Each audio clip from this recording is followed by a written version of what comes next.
উপস্থিত সবাইকে আমার সালাম। আসসালামু আলাইকুম। আমি পক্ষদলের দ্বিতীয় বক্তা। আজকের আলোচ্য বিষয় শুধুমাত্র মাদ্রাসা শিক্ষা ভালো নাকি মাদ্রাসা ও জেনারেল শিক্ষা একসাথে। আমি আমার প্রথম বক্তার বক্তব্যকে সমর্থন করে বলতে চাই, শুধুমাত্র মাদ্রাসা শিক্ষাই শ্রেষ্ঠ ও মানব কল্যাণের জন্য যথেষ্ট। মাননীয় সভাপতি আমার প্রতিপক্ষের বন্ধুরা বলেছে মাদ্রাসা ও জেনারেল শিক্ষা একসাথে প্রয়োজন, কিন্তু প্রশ্ন হলো জ্ঞানের মূল সর্বশ্রেষ্ঠ উৎস যদি আল কোরআন হয়, তাহলে সেই জ্ঞানকে বাদ দিয়ে আলাদা শিক্ষা ব্যবস্থা প্রয়োজন কেন? আল কোরআন সর্বশ্রেষ্ঠ জ্ঞানের ভান্ডার। রাসূল সাল্লাল্লাহু আলাইহি সাল্লাম বলেছেন, সর্বোত্তম মানুষ সে যে কোরআন শেখে এবং অন্যকে শেখায়। অতএব ইসলামের প্রকৃত শিক্ষা অর্জন করে সর্বোত্তম। মাননীয় সভাপতি আমার প্রতিপক্ষের বন্ধুরা প্রশ্ন রেখে গেছে, যদি সে চিকিৎসা প্রযুক্তি বা আধুনিক জ্ঞানের কোনো জ্ঞান না রাখে, তবে সে সমাজে কতটা কার্যকর ভূমিকা রাখতে পারবে?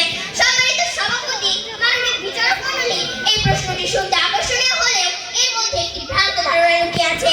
এখানে ধরে নেওয়া হয়েছে সমাজে কার্যকর ভূমিকা রাখতে হলে সবাইকে অবশ্যই ডাক্তার, ইঞ্জিনিয়ার বা প্রযুক্তিবিদ হতে হবে। আমরা এই ধারণার সাথে একমত নই। সমাজ শুধু প্রযুক্তি দিয়ে চলে না, নৈতিক, নেতৃত্ব ও চরিত্রবান মানুষ দিয়ে সমাজ ঠিক থাকে। প্রমাণ হয় যে দিনী শিক্ষা মানুষকে সব জ্ঞানের পথ দেখতে সক্ষম। আমার প্রতিপক্ষের বন্ধুরা বলেছে জেনারেল শিক্ষা মানুষকে প্রতিযোগিতায় এগিয়ে নেয়, কিন্তু আজকের বাস্তবতা হলো যত অপরাধ, দুর্নীতি, অসততা, মাদক, পর্নোগ্রাফি ছড়িয়ে পড়ছে তা এসেছে তথাকথিত আধুনিক শিক্ষার মাধ্যমে। তাহলে কি আমরা নৈতিকতা বিসর্জন দিয়ে কেবল দুনিয়াবী উন্নতি চাইবো? মাদ্রাসা শিক্ষা শুধু চাকরি বা পরীক্ষার ক্ষেত্রে নয়, বরং এটি মানুষের অন্তরে ভয়, খোদা, নৈতিকতা, বিনয় ও মানবতা সৃষ্টি করে, যা কোনো জেনারেল শিক্ষার প্রতি সম্ভব নয়। মাননীয় সভাপতি, আমাদের লক্ষ্য শুধু দুনিয়ার সাফল্য নয়, বরং পরকালেরও সাফল্য।